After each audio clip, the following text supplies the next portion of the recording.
যে আদেশ নির্দেশগুলো আল্লাহ কোরআনের মধ্যে ঘোষণা করে দিয়েছেন, যা আমাদের জন্য আল্লাহ পাক রব্বুল আলামিন আদেশ করেছেন করার জন্য, এগুলা যাতে সঠিকভাবে আমরা আদায় করতে পারি, পরিপূর্ণভাবে যাতে আদায় করতে পারি, এই জন্য আল্লাহ পাক রব্বুল আলামিন বলেছেন, হে ঈমানদারগণ, তোমরা আল্লাহকে ভয় করো, আল্লাহকে ভয় করো রে, এমন ভাবে ভয় করো যেভাবে ভয় করা তোমাদের উচিত। তোমাদের সৃষ্টিকর্তা একমাত্র আল্লাহ,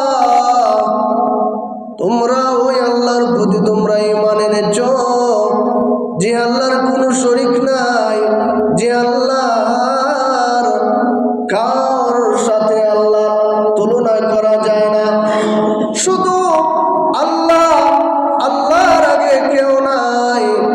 আল্লাহ পাক রব্বুল আলামিন সারা জাহান সৃষ্টি করেছেন, মানুষদেরকে সৃষ্টি করেছেন, এর সৃষ্টিকর্তা একমাত্র আল্লাহ।